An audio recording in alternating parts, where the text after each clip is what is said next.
What if I told you that one man was so wealthy he accidentally destroyed 3 economies just by being generous? Not through war, not through conquest, but through kindness. This is the story of Mansa Musa, the Malian emperor whose wealth was so incomprehensible that when historians try to calculate it today, they basically throw up their hands and say, more money than we can possibly measure. Some estimates put his fortune at over $400 billion in today's money. Others say that number is laughably low. But here's the kicker. His wealth wasn't the problem. What he did with it was. Because in 1324, Mansa Musa made a decision that would accidentally create one of history's first documented cases of hyperinflation, crash the gold market across 3 continents, and teach us a brutal lesson about liquidity shocks that Wall Street traders still study today.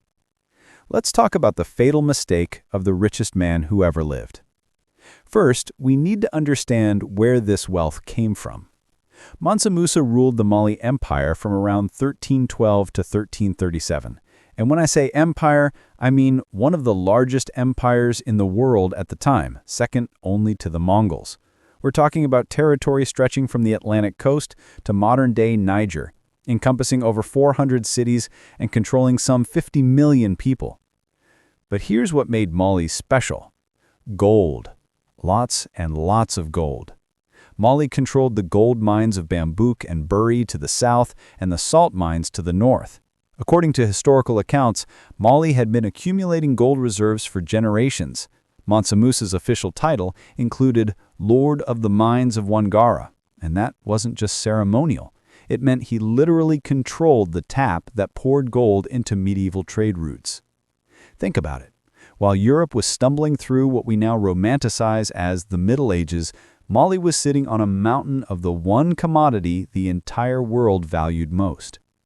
So when Mansa Musa decided to fulfill his religious duty and make the Hajj, the pilgrimage to Mecca that all Muslims are expected to complete, he didn't do it quietly. Why would he? He had a reputation to build, an empire to advertise, and more gold than he knew what to do with. What could possibly go wrong? On July 18, 1324, Mansa Musa arrived in Cairo, and Egypt would never be the same. Picture this. 60,000 people marching across the desert. 12,000 of them were slaves, each dressed in fine Persian silk.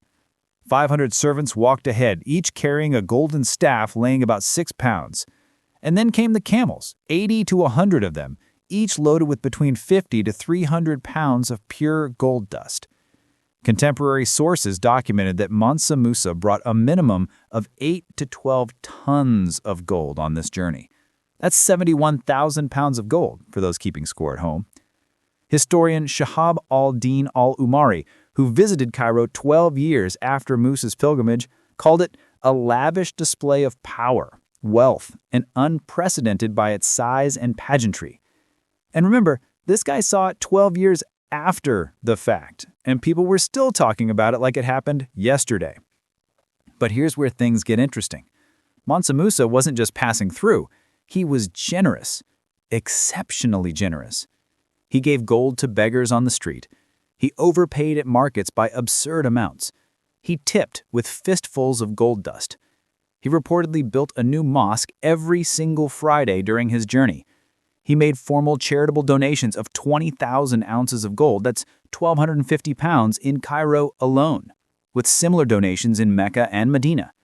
According to the accounts from Goodwin in 1957, wherever Mansa Musa went, he distributed gold as if it was a small fraction of his wealth, which, to be fair, it probably was. Sounds amazing, right? A wealthy king sharing his fortune with the common people. Well, here's where basic economics crashes the party. What Mansa Musa didn't understand, what he couldn't have understood without modern economic theory, is that money isn't. When Mansa Musa made his way back from Mecca and heard what his generosity had done to Cairo, he did something remarkable. He tried to fix it. According to historian Harris and other period sources, Mansa Musa went to the moneylenders in Cairo and borrowed back as much gold as he possibly could, at considerable interest rates.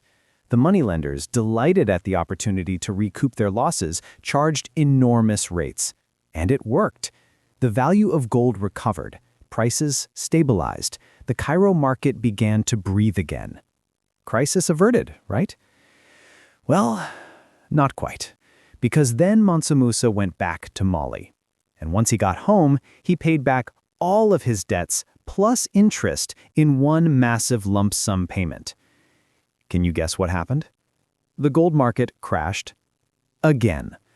According to the historical record, in one single pilgrimage journey, Mansa Musa had ruined, repaired, and once again ruined the world price of gold. The effects rippled across Africa, the Middle East, and even into Europe. This is considered the only documented time in history that one individual directly controlled the price of gold across the entire Mediterranean region. Some modern scholars actually theorize that maybe, just maybe, this wasn't an accident. Maybe Mansa Musa, this brilliant ruler who had expanded his empire to become the second largest in the world, understood exactly what he was doing.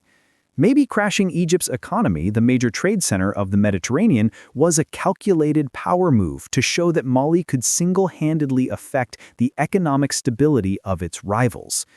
We'll probably never know for sure, but intentional or not, the lesson remains the same. So what does a 700-year-old story about a generous king teach us about money today? Everything. Mansa Musa's mistake illustrates a fundamental truth that modern investors, governments, and central banks still grapple with. The timing and velocity of money matters just as much as the amount. You can have all the wealth in the world, but if you inject it into a market too quickly, you don't create prosperity, you create chaos. This is why the Federal Reserve doesn't just print money and hand it out. This is why quantitative easing is done slowly, carefully, with constant monitoring.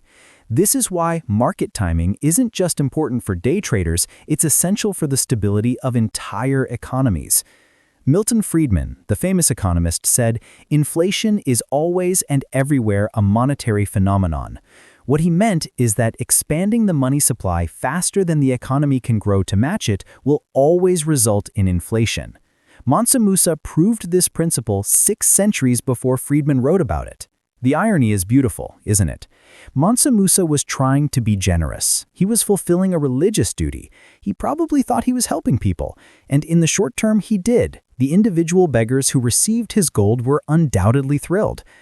But economics doesn't care about intentions. Markets don't have morality. They just have math.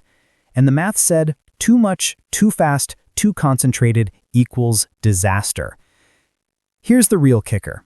While Mansa Musa's actions were unintentional and ultimately charitable, compare that to modern central banks and governments who intentionally expand money supply, knowing full well the inflationary consequences. The Federal Reserve has been doing this for over 100 years. The difference is they do it slowly enough that we don't notice we're being boiled alive. At least Mansa Musa tried to fix his mistake. And hey, at least he paid back his loans with interest. So the next time you hear about inflation, quantitative easing, or economic stimulus packages, remember the richest man who ever lived. Remember that he accidentally taught the world that wealth without wisdom is just expensive chaos. Because in the end, Mansa Musa's fatal mistake wasn't being too rich. It was forgetting that even gold is only valuable when someone else doesn't have it. If you enjoyed this deep dive into financial history, hit that subscribe button. We're exploring more stories where economics, history, and human nature collide in spectacular ways. What do you think? Was Mansa Musa a naive philanthropist or a shrewd economic warrior? Drop your theories in the comments below. And remember, stay curious, stay skeptical, and always check the market before you crash it. See you in the next one.